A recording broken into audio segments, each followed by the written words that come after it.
Can we talk a little bit about I've been going back through your filmography and your performances, and it's just like when you appear on a screen, it's like, oh, it's my pal. It's like my old pal, and this is gonna be great. I mean, you could make a real turd watchable.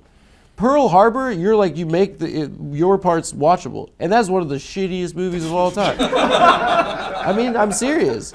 Yeah, and it's just like I watched Hunt for Red October with my dad. This is like a hunky leading man, and then yeah. From like learning about what transpired afterwards, it wasn't the perception I had of you. I feel like the industry has been like a frustration. Like especially when it came to like reprising your role as Jack Ryan. Well, they wanted me to sign up with a blank contract. When we start, when we finish, you only do this, and you never do anything else. And I had an opportunity, as I wrote in my memoir, to do the Streetcar on Broadway, which was that was like the opportunity for an actor. That was it. I would never have that opportunity again, ever. My perception was that they kind of like promised you and they Harrison threw me out of Ford. the plane. Yeah. I mean, it's not bad to get replaced by the coolest guy of all time, right? Imagine if it was Brian Dennehy playing Jack Ryan. Yeah. It's Han Solo. Yeah. I mean, when I read about that, I was like, it's just so cynical. Like you're like an artist, right? And when you talk about performing and acting, you get so passionate about it. And I want to talk about it. Well, you realize back then what I learned, what was 89, 90, the movie came out in 90. And then in the ensuing couple of years, the early 90s, I learned that you just really can't rely on anybody, what they say there. So I just, whenever they'd say, blah, blah, blah, to them, go, oh, that's great. I'm never counting on any of it happening. Yeah. It's very tough. You just have to have monsters that do it for you. I have a whole team of ghouls. So what was the genesis of this meeting? Were you like Rupert Pupkin in the basement and your mother's yelling down the stairs? It is a joke. It's a joke that became a real thing. Yeah. So it was a joke and your mom goes, please, it's so annoying. I was being made fun of. No. Yeah. Well, I was on a podcast that was for like, I mean, whatever, guys. I mean, just idiots. He didn't smile, and now I was on a podcast for like ugly men, right? Oh, for ugly men. Yeah. Not mentally. Just like the worst, and it was like a cult status and it became very successful. And then what was it called? It was called Cum Town. We tried, yeah. Anyway, it got successful. It's very, I don't know. I was just there pretty much, but the one of the guys left, and then the other guy's idea was to make like by far the least popular nebbishy kind of like the glasses, allergies. We all played a role. On the show, what's it called, Cum Town? Yeah, so then on that show, were you like a leading man compared to them? Were they all no, absolutely like Quasimodo? Not. Yeah. So sometimes I was barely even there. But I think we went a little bit manic and publicly proclaimed we were going to make a television show. We didn't know what cameras or anything, and then we recreated the Dick Cavett show set. I have an image of you in a set like this in your basement. And your mother, whatever, and you're sitting there, and there's a line you say. No. And that line, you're like sitting there, and you go, "I'll show them."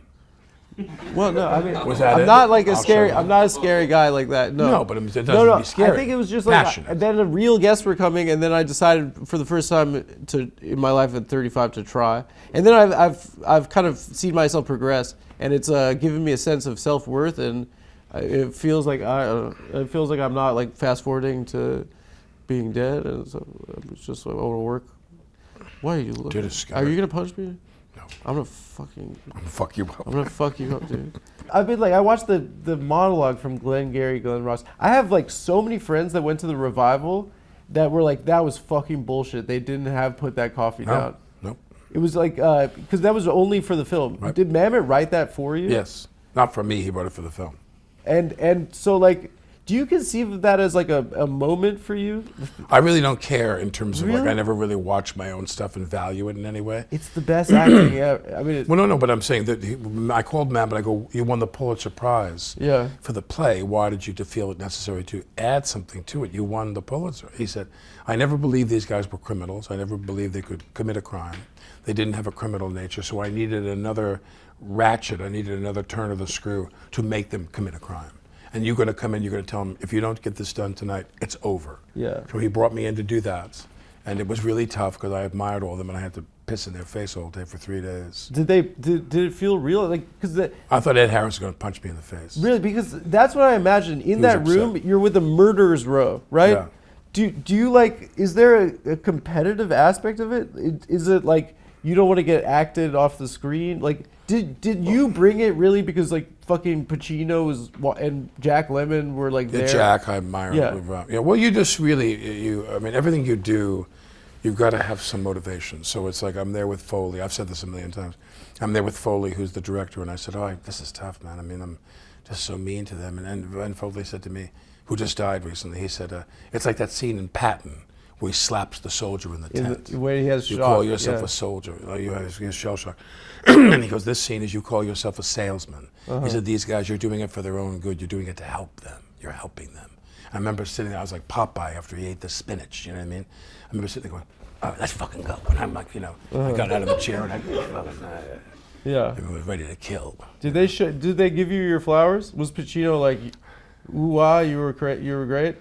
No, he wasn't in the scene. No, he wasn't in the scene. That's right. Yeah, did Jack Lemmon say like you? No, Jack Lemmon didn't say a word to me. They all didn't his say pants probably. I would. No, they just stayed in the zone. You know, they were all in that zone all day long, 3 days. It in my mind is a moment in like feels like some of the best acting I've ever seen in a film. And you were probably on set for what, 2 days? Yeah, 2.5 days. Yeah. And you kind of like steal. The most exciting thing in that movie was a good example was, it's the people you work with. Obviously, the actors are a big part of it, but also the crew. Like I've always worked with. I've been very blessed to work with some of the greatest cinematographers in history. And Juan Ruiz Anchia, who was the DP on that film, he was like, Babenco's guy, and I love him. Anyway, Juan Ruiz Anchia, he was great. I worked with Don McAlpine. I worked with John Toll. I worked with, I'm forgetting now, but Bob Richardson, the legendary Bob Richardson. The one I did. Is there ever a time where they're like they don't speak English, right? Yeah, you know the story. What's the story? Carlo De Palma. Oh, of course. That's kind of. He didn't speak English very well. We did Woody Allen's movie. How does Woody communicate with him on set? He doesn't talk to him. He's like, you just tell them. They go off and mumble. Just go over there. Yeah. You put the camera near her. Yeah. Closer to her. And, you did 3 Woodies? I did 3 Woodies. Yeah. Yeah. In transitioning to like being a comedic actor, which like. You have a classical training, right? You studied at NYU and like Strasbourg. But it kind of, in some ways, the way I see it is like you at the TV. That was the beginning of your education. That's where you learn, right? Watching other people. And it's kind of like you were picking. That was like the beginning of theater school for you, right? And like, are you the best actor you've ever been right now? Like, is it something that evolves over time, or? Well, I think it's hard to. I'd rather have a smaller role in a great film. Yeah. Than have a big role in a mediocre film. Yeah. The key is, are you making a film with people who? I said this quote in a documentary I did. I said avoiding any kind of relationship or any kind of communication with the director and not availing yourself of the director's skills. I said it's like trying to avoid the birth canal when you're being born. It all goes through the director. They're making the film. So if you make a film with a good director, you have an increased chance. I've made films where we knew that if everybody did their job perfectly, every day, the most we could hope for was mediocrity. You know what I mean? It wasn't on the page. I wanted to go to work. But when I work with Marty or somebody like that, and I'm like, fuck, that's exciting. I mean, you were in 2. You kind of stole Departed too.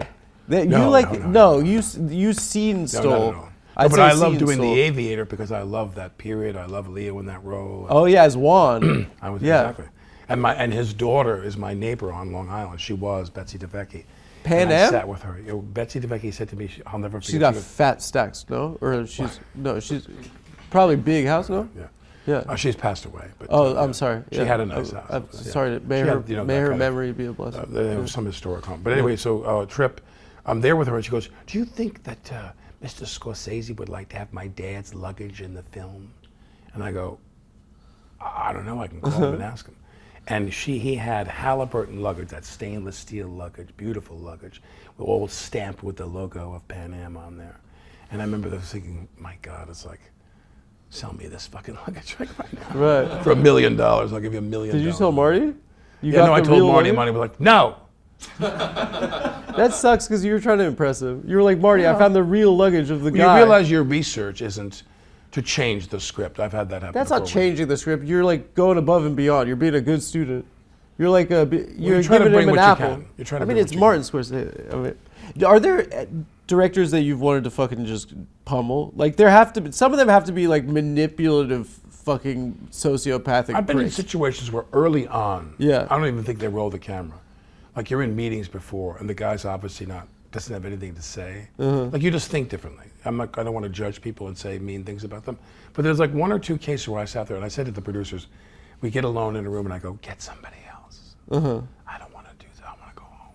Yeah, because you're naturally manipulating someone into giving a performance, right? So there is some sort of You got to have a power. good director. You got to have a decent director. I did this movie, The Cooler. And, Great movie. And Wayne Kramer was the writer-director. And it was like, and I just loved him. He was really, he was into listening to what you had to say, but in the end you defer to the fact, like if you read a script and you agree to do the film, you agree to do that script. You can't come in there, which many actors do, and try to change things after the fact. You come in and then you say to them, let's do some alternatives. We'll do it as written, then let's do some improvisations. But always do it as written. That's what we're obligated to do. We just had Bill Macy, who was also in that movie. And I say Bill because it's like I'm also famous. He said I call him Bill. It's kind of sick. I made 3 movies with Bill. Bill H. Macy. You did, yeah, but he was you were nominated for The Cooler. I did The Cooler with him, Ghosts of Mississippi, and then I did A State in Maine with Mammoth. So Mammoth was like his like kind of mentor. Yes. Yeah, and the way he described his process was like the least like dick-headed way that acting's ever been described to me, which is that there's no character, there's just an objective. Like it's you do your fucking job, right? And if you do it That's well, the Mammoth School. Mammoth wrote a book. Yeah. Like, did that rub off on you in working No. with him? No. No. You don't buy it. You don't buy in.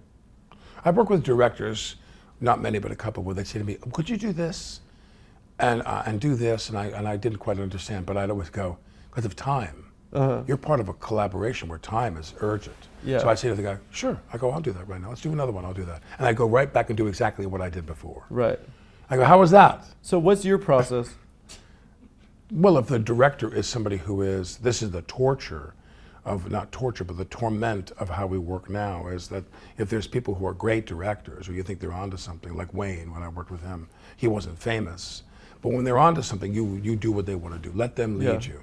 But then with other people, you have to be self-directing, which is tough. Yeah. You have to decide, well, I think this is what I should do. And guys will walk up to you and go, oh, don't do that, or don't do that. See, one thing you always do, I know this is, we're digressing, but one thing you always try to do is, how much of a performer is the character? So in Glengarry, that guy was a performer. He'd gone around the New York real estate world and beyond. Yelling at people. Yeah, well, straighten them out. Being a real mean motivating guy. them. Yeah, the motivate is their word. And so whenever you do films and things like that, you have to wonder, is the guy, like I always say the same tired line, which is that Robert Duvall plays Boo Radley in To Kill a Mockingbird. He doesn't have one line. And it's one of the most shattering performances you've ever seen in your lifetime. So all acting is physical, acting is emotional, acting is interiority, all these different things. And you, when you're doing something with a director, and they don't get what you're doing, it's tough. You and Mammoth, and especially in Glengarry, Glen Ross, it's so testosterone driven, right? And they're so masculine, those scripts. Yeah. And Tough. Yeah, you're in a world where you put on costumes and you pretend to be other people, but the theatrical arts are not like there's a sensitivity about them. But like, well, you can walk in, you can walk onto the set with Mammoth, and you say to yourself, the films he's directed, that he's written, have been less successful than the scripts he wrote that other people directed. Yeah. But that can't influence what you do.